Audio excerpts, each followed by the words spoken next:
Break के बाद एक बार फिर स्वागत है आप सभी का इनसाइड झारखंड न्यूज के इस बुलेटिन में। चलिए जानते हैं खबरों के बारे में। खबरों की शुरुआत करते हैं राजधानी रांची से।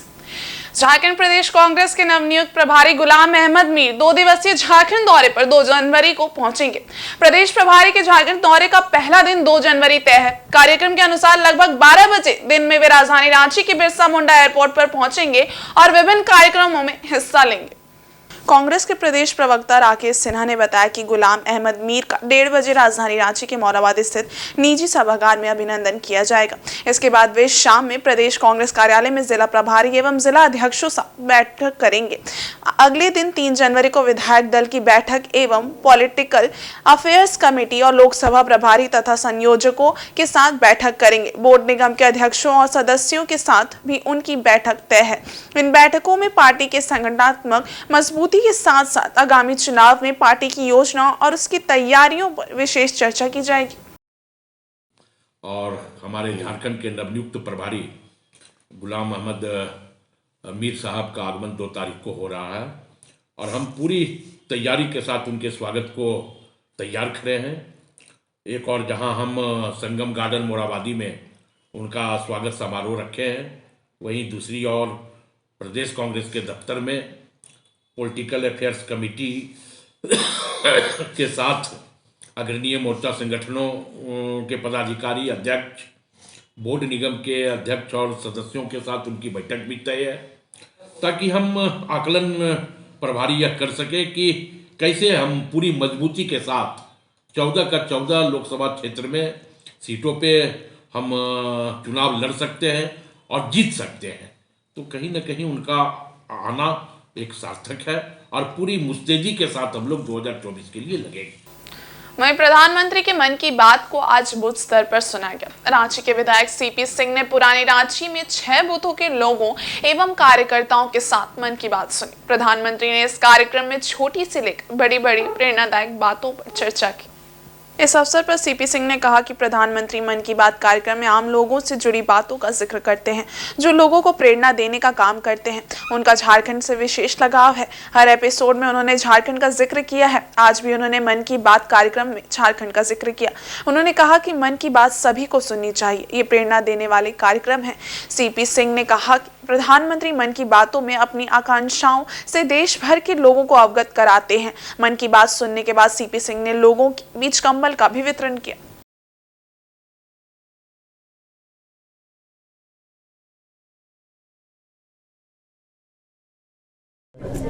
आज मन की बात का 108वां एपिसोड हम सभी लोग पुरानी रांची में सुन रहे हैं और इस अवसर पर देश के आदरणीय प्रधानमंत्री जी ने कई बातों का उल्लेख किया है। तो मैं इतना ही कहूँगा कि देश के आदरणीय प्रधानमंत्री जी हर बातों का ध्यान रखते हैं और झारखंड को तो इतना तोहफा देते हैं कि हम सब झारखंड वासी आनंदित है और गौरव होता है कि देश के प्रधानमंत्री के रूप में हमारे नरेंद्र मोदी जी हैं। हम सबों को मन की बात को हमेशा सुनना चाहिए, उससे प्रेरणा मिलती है, सीख मिलती है। तो मैं इतना ही कहूँगा, हर लोगों से आग्रह करूँगा कि महीना के अंतिम रविवार को आप मन की बात जरूर सुने, उसके लिए आधा घंटा का समय निकालें। ये आपके पूरा महीना भर आपको ऊर्जान्वित करने का काम करेगा। वहीं रांची के जिला स्कूल मैदान में समय इंडिया की ओर से राष्ट्रीय पुस्तक मेले का आयोजन किया गया है। इसमें विभिन्न प्रकाशनों की पुस्तक उपलब्ध है। ये मेला 29 दिसंबर से 7 जनवरी तक चलेगा। जानकारी हो कि ये पुस्तक मेला 10 साल बाद लगा है। इस मेले में हर वर्ग के पाठकों की रुचि के अनुसार पुस्तक उपलब्ध है। आयोजक शिवनाथ बिहारी ने बताया कि जो चीजें पुस्तकों से प्राप्त की जा सकती है वो और कहीं नहीं मिलेगी। प्रतियोगिता दर्पण की ओर से आगरा से आए स्टॉल धारक ने बताया कि यहाँ यूपीएससी से लेकर ग्रुप डी तक की प्रतियोगिता की पुस्तक उपलब्ध है। लोगों का अच्छा सहयोग मिल रहा है, साथ ही पुस्तकों पर 20% की छूट दी जा रही है। यहाँ पे मेले का रांची बुक फेयर का बहुत ही अच्छा रिस्पॉन्स है और हम लोगों के स्टॉल में कंपटीटिव बुक्स का स्टॉल है। इसमें यूपीएससी से लेके ग्रुप डी एग्ज़ाम तक की किताबें हैं और हम लोग 20% दे रहे हैं। मिला जुला के यहाँ का रिस्पॉन्स बहुत ही अच्छा जा रहा है। पढ़ना एक आदत होती है और इस आदत को किस तरह से ये कोविड के बाद जो चेंज हुआ है लोगों का, इसको कैसे फिर से लोगों में वापस लाया जाए, उनकी प्रवृत्ति को वापस किया जाए, इसी मकसद से ये पुस्तक मेला का आयोजन हम लोगों ने किया है। और हम उम्मीद करते हैं कि यहाँ जो भी लोग आएंगे वो एक यादगार पल लेके जाएंगे पुस्तक मेला में साथ बिताने। वहीं योगदा सत्संग रांची द्वारा भी स्टॉल लगाया गया है। योगदा सत्संग के विनय कुमार ने बताया कि यहाँ योगदा सत्संग के गुरु परमहंस योगानंद द्वारा लिखी हुई अनेक पुस्तकें उपलब्ध हैं जो विभिन्न भाषाओं में हैं। जो लोग अपने आत्मविश्वास को बढ़ाना चाहते हैं वे गुरु जी की पुस्तक अवश्य पढ़ें। जो लोग अपनी इच्छा शक्ति, अपनी विल पावर को स्ट्रॉन्ग करना चाहते हैं उनको योगी कथामृत अवश्य पढ़नी चाहिए। ये संसार की सबसे जो योगी कथामृत है, संसार की सबसे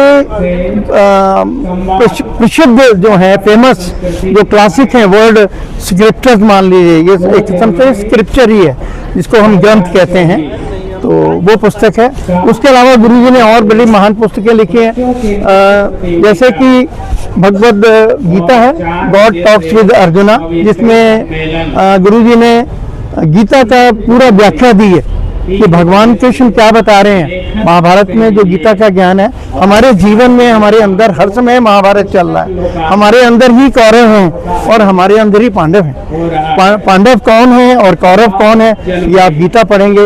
और कैसे हमने अपने कौरवों को परास्त करना है, कैसे योग के मार्ग पे चलें, कैसे हम भगवान को प्राप्त करें। वहीं मेला घूमने आए हेमंत कुमार ने बताया कि पुस्तक मेला में पुस्तक खरीदने आए हैं। यहाँ बहुत अच्छी पुस्तकें उपलब्ध हैं। मैं अपने पसंद का बुक ढूंढ रहा हूँ, पसंद आने पर खरीदारी करेंगे। और जिला स्कूल में, रांची जिला स्कूल में पुस्तक का मेला लगा हुआ है। उसमें हम लोग कुछ बुक देखने के लिए आए हैं।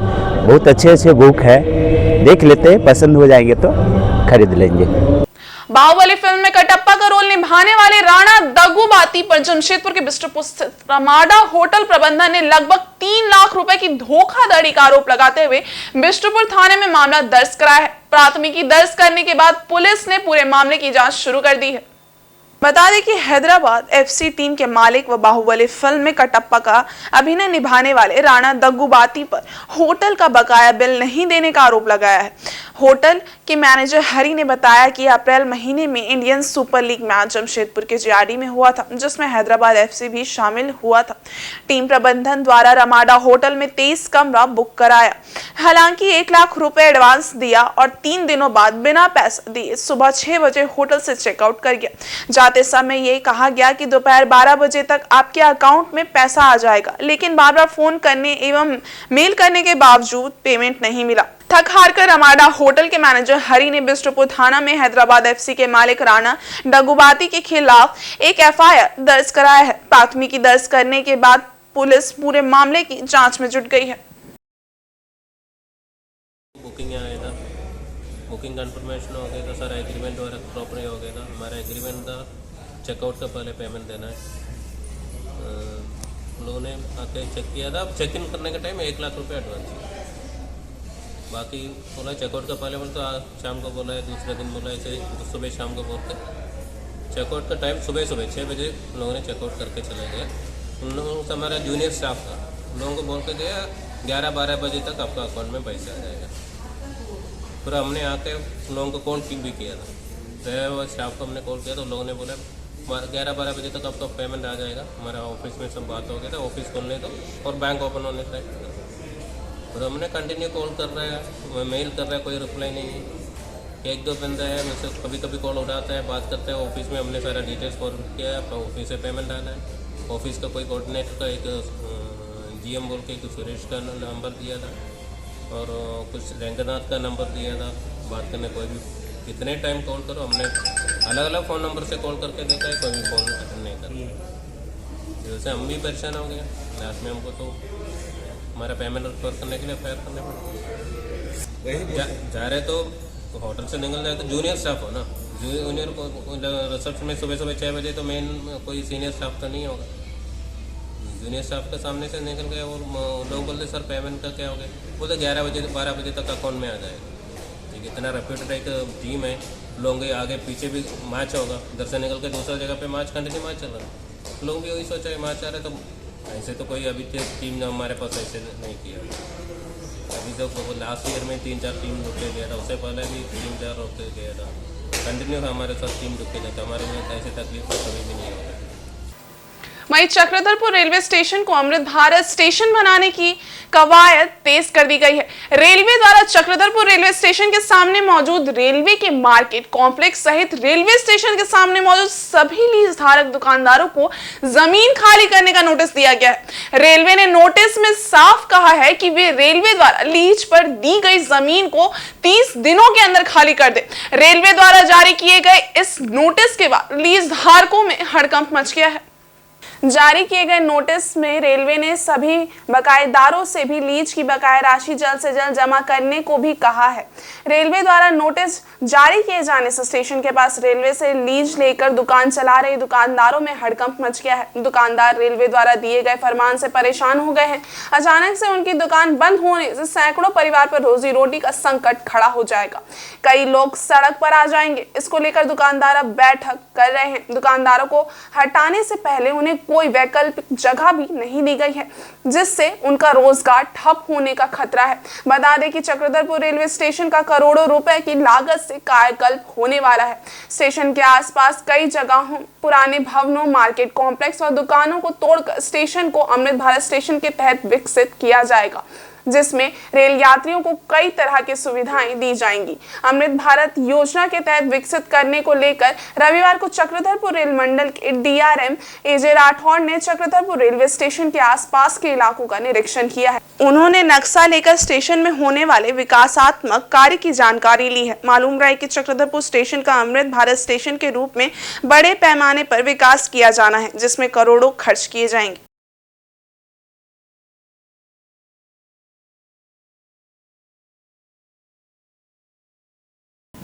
और चाईबासा में भाजपा प्रदेश अध्यक्ष बाबूलाल मरांडी ने मुख्यमंत्री हेमंत सोरेन पर निशाना साधते हुए कहा है कि ईडी को उनके खिलाफ कड़ी कार्रवाई करनी चाहिए। मुख्यमंत्री हेमंत सोरेन को ईडी द्वारा फिर से नोटिस दिए जाने के मामले में भाजपा प्रदेश अध्यक्ष बाबूलाल मरांडी ने जमकर हमला बोला है। मुख्यमंत्री पर निशाना साधते हुए उन्होंने कहा है कि जो व्यक्ति लोकतंत्र को लोकतांत्रिक तरीके से नहीं मानता है, उसके खिलाफ ईडी को कानून के दूसरे विकल्पों को अपनाना चाहिए। भाजपा प्रदेश अध्यक्ष बाबूलाल मरांडी ने इस प्रकरण पर सवाल खड़ा करते हुए कहा कि कोई आम आदमी होता तो ईडी 7 बार नोटिस देती क्या, 5वें बार में उठाकर जेल में डाल देती। भाजपा प्रदेश अध्यक्ष ने सरकार के मुख्य सचिव LB खयानगते को ईडी द्वारा नोटिस दिए जाने के बारे में कहा कि खयानगते को तो ईडी का नोटिस मिला ही नहीं है, बल्कि जेल में से भ्रष्ट अफसर मिलकर ये खबर प्लांट कर रहे हैं, छपवा रहे हैं। तो जो लोकतंत्र को मानता ही नहीं है, अगर डेमोक्रेसी को ये व्यक्ति मानता तो क्या होता? भाई ईडी ने जब उनको नोटिस दिया तो चले जाते, जाकर के बताते, अपना पक्ष रखते। जब जो व्यक्ति डेमोक्रेसी को मानता ही नहीं है डेमोक्रेटिक तरीके से, तब फिर कानून का जो अन्य विकल्प जो खुला है तो ईडी को वो विकल्प का सहारा लेना चाहिए, ईडी को डरना नहीं चाहिए। अब लग रहा है कि नहीं, लेकिन देख रहे हैं कि भाई क्यों इतने ये कर रहे हैं। जब जो व्यक्ति, अगर आप सोचिए अगर एक मामूली व्यक्ति को कोई नोटिस हुआ रहा तो हमें नहीं लगता है उसको 7 बार नोटिस दिया जाता, 2-3 बार नोटिस दिया जाता, 5वां बार तो उसको उठा करके अंदर कर देता। तो मुख्यमंत्री कोई कानून से बाहर तो नहीं है। ने कहा कि विधि सम्मत उन लोगों को कार्रवाई करनी चाहिए, डरना नहीं चाहिए उन लोगों को। इस प्रकरण को लग रहा है कि भाई क्यों ये चुप है। आज मैंने सवेरे सवेरे अखबार में मैंने पढ़ा कि भाई ईडी ने ख्यांति को नोटिस दिया, तो मैं पता करने की कोशिश की ये क्या है। पता चला कि ख्यांति को ईडी ने कोई नोटिस दिया ही नहीं है, ये भी जेल से ही प्लांट कर रहे हैं। कुछ भ्रष्ट अफसर मिलकर के प्लांट कर रहे हैं और वो छपवा रहे हैं। मैंने इस निजता तक बल्लों को तो आ रहा है।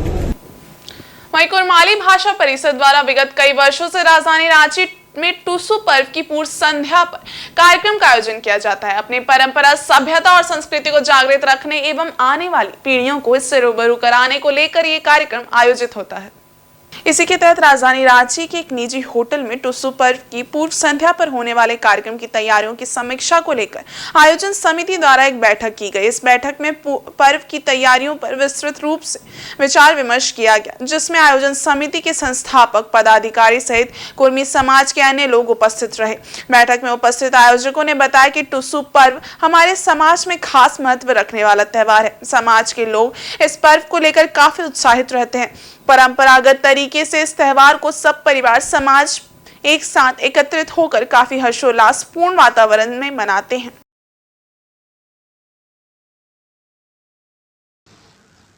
प्रत्येक वर्ष हम लोग 13 जनवरी को टुसु पर्व की पूर्व संध्या पर टुसु महोत्सव मनाते आ रहे हैं। उसी की तैयारी के लिए, कार्य विवरण तैयारी के लिए आज हम लोग बैठक रखे हैं।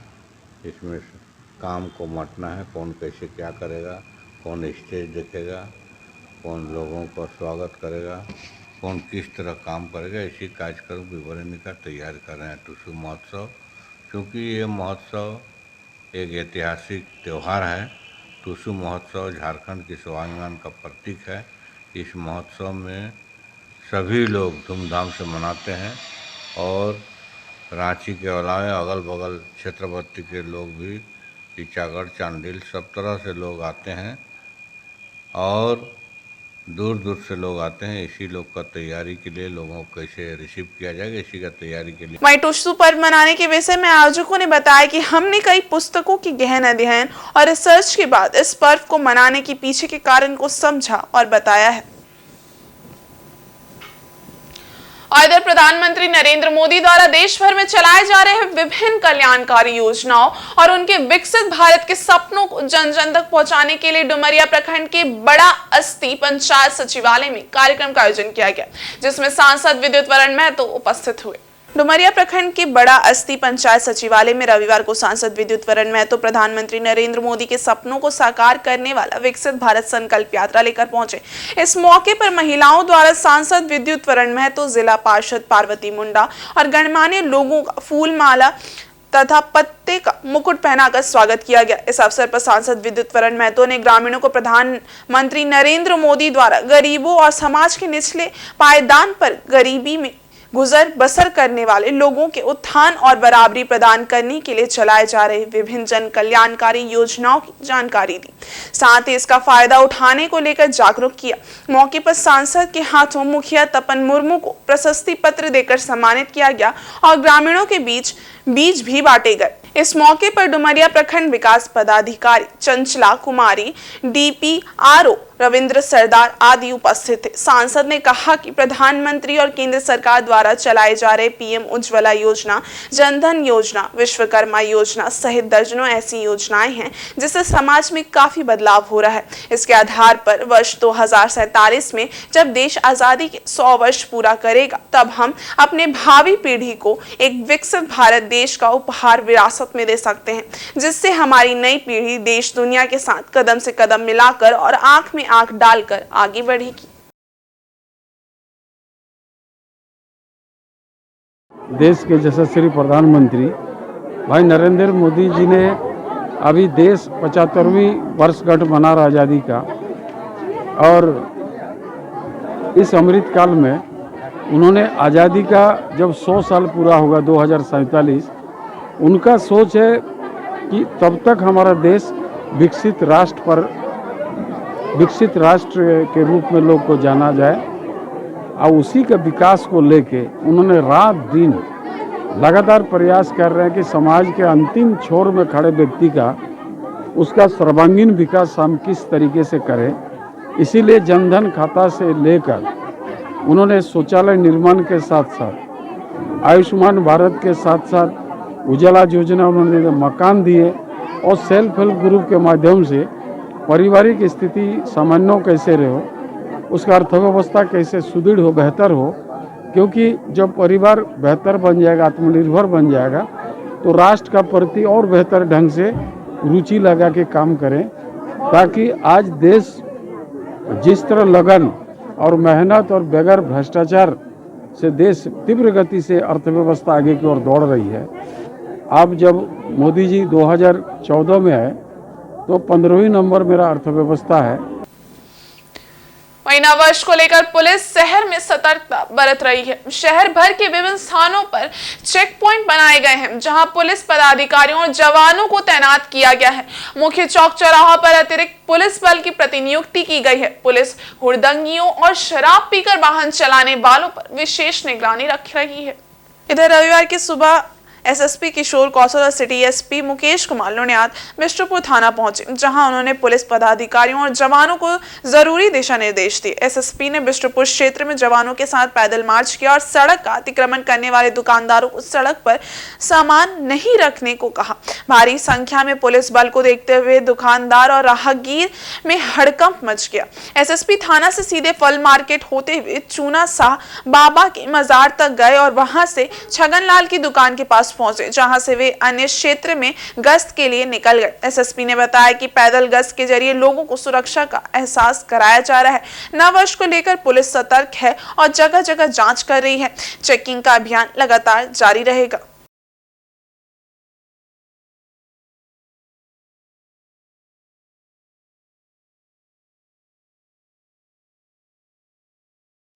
देखिए, पैदल गश्त एक अभियान के रूप में जमशेदपुर पुलिस ने शुरू किया है और प्रत्येक थाना क्षेत्र में सिटी एसपी के नेतृत्व में एक शेड्यूल बना करके जो भी भीड़भाड़ वाले इलाके हैं, मुख्य चौक चौराहे हैं, उन जगहों पर थाने के प्रभारी और थाने के जितने पदाधिकारी और पुलिसकर्मीगण हैं, वो सभी हफ्ते में हम लोग का प्रयास रहता है कि 2-3 बार कम से कम जो है अलग अलग क्षेत्रों में इस प्रकार से पैदल गश्त हो, और वो हो भी रही है, जिससे कि पुलिस की एक विजिबिलिटी भी बनी रहे और पुलिस और पब्लिक के बीच एक बेहतर समन्वय भी कायम हो सके। और जो क्षेत्र विशेष की समस्याएं हैं, वो चाहे ट्रैफिक की समस्या हो या अड्डेबाजी की समस्या हो या जो भी आम जन जो प्रॉब्लम्स को फेस कर रहे हैं, उनको यथासंभव हम लोग निराकरण करने का प्रयास करें। वहीं इधर साक्षी में श्री श्री चंद्रमौलेश्वर महादेव कचहरी बाबा मंदिर का 34वां स्थापना दिवस समारोह रविवार को धूमधाम से मनाया गया। इस अवसर पर सुबह कलश यात्रा निकाली गई, जो मंदिर परिसर से प्रारंभ होकर स्वर्णरेखा नदी पहुंची। स्वर्णरेखा नदी से 301 महिलाएं जल भरकर पुनः मंदिर पर लौटी, जिसके बाद भोलेनाथ का जलाभिषेक किया गया। शोभा यात्रा का मुख्य आकर्षण छऊ नृत्य रहा।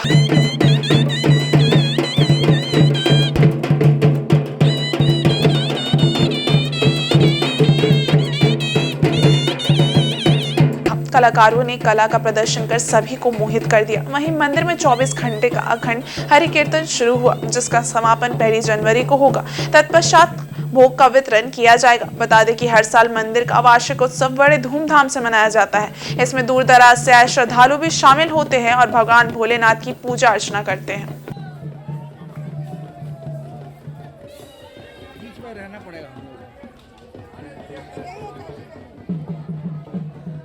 कचहरी बाबा पुराना कोर्ट के प्रांगण से ये जलभरी यात्रा निकला है और 3 दिन का महाभंडारा है। कल से भंडारा हमारा चालू है।